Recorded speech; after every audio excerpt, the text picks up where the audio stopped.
Hello dear students, welcome to our education path channel. आज हम कर रहे हैं कोऑर्डिनेशन कंपाउंड का लास्ट टॉपिक। ठीक है, इसमें हमारे पास क्या है, कुछ नहीं, हमने अब तक जो भी किया उसका समअप है कि क्रिस्टल फील्ड थ्योरी के हमने अंदर क्या बताया था कि इसके अंदर जो मेटल और लिगेंड के बॉन्ड है वो थे क्या हमारे पास, मेटल और लिगेंड के जो बॉन्ड है वो था आयनिक बॉन्ड। ठीक है, इसके अंदर हमारे पास मेटल के ऊपर पॉजिटिव चार्ज होता है और लिगेंड के ऊपर नेगेटिव चार्ज। जो स्ट्रॉन्ग फील्ड लिगेंड होते हैं हमारे पास, वो हमने पढ़ा था कि जो स्पेक्ट्रोकेमिकल सीरीज है उसके अंदर स्ट्रॉन्ग फील्ड लिगेंड है और वीक फील्ड। जो स्ट्रॉन्ग फील्ड लिगेंड है उनकी हाई डायल नोट वैल्यू होती है, जितना ज़्यादा उनमें गैप होगा उतनी ज़्यादा पेयरिंग होगी तो लो स्पिन कॉम्प्लेक्स बनेंगे। अगर हम बात करें वीक फील्ड लिगेंड की तो उसके अंदर जो डायल नोट वैल्यू है वो क्या थी, लो।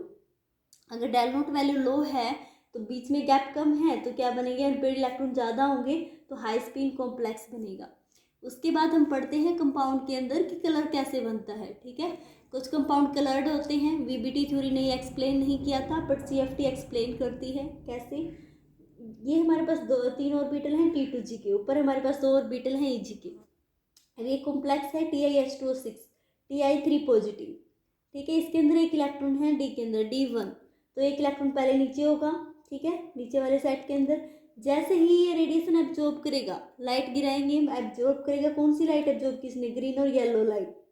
एब्जॉर्ब करते ही इसकी एनर्जी क्या होगी, हाई, और ये क्या हो जाता है ऊपर एक्साइट। तो ये एब्जॉर्ब लाइट की वजह से एक्साइट हो गया, बट ये ऊपर क्या होता है, अनस्टेबल होता है। थोड़ी देर के बाद क्या करेगा, ये एनर्जी लॉस करके ट्रांसमिट करके नीचे आ जाता है वापस, और जिस फ्रीक्वेंसी की लाइट को ये ट्रांसमिट करेगा वही लाइट हमें क्या होगी, दिखेगी। एब्जॉर्ब करेगा जो भी लाइट, उसके कंप्लीमेंट्री ही कलर हमें दिखेगा उस कंपाउंड का।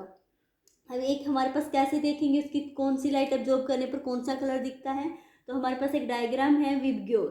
ठीक है, विबग्योर अगर हमारे पास वॉयलेट कलर एब्जॉर्ब करता है तो वो येलो लाइट ट्रांसमिट करेगा, अगर ब्लू करता है तो वो रेड करेगा, और ग्रीन करता है तो ये ब्लू, ऑरेंज, वॉयलेट, येलो और ग्रीन और रेड। ठीक है, अगर इसके अंदर येलो लाइट एब्जॉर्ब की थी हमारे पास तो वॉयलेट कलर आएगा इस कंपाउंड का।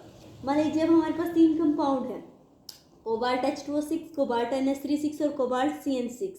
अब तीनों कंपाउंड के अंदर जो लिगेंड है वो अलग अलग हैं, मेटल सबके अंदर सेम है, H2O, NH3 और CN।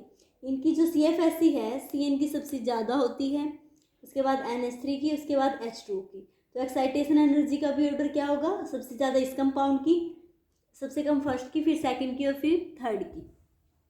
अब देखो कलर कैसे होगा, ये जो कंपाउंड था H2O6 वाला, ये ऑरेंज कलर क्या करता है, एब्जॉर्ब करता है। ऑरेंज एब्जॉर्ब करता है तो ट्रांसमिट क्या करेगा, ब्लू कलर।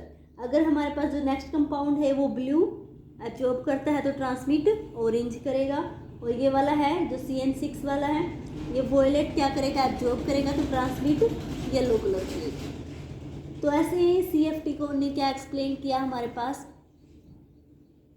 कलर कंपाउंड का, वैसे ही मैग्नेटिक बिहेवियर बताती है। अगर अनपेड इलेक्ट्रॉन है तो वो पैरामैग्नेटिक सब्सटेंस की तरह काम करेगा, अगर इलेक्ट्रॉन पेयर्ड हैं तो वो डाईमैग्नेटिक की तरह काम करेगा। तो ये हमारा आज कोऑर्डिनेशन कंपाउंड कंप्लीट हुआ चैप्टर।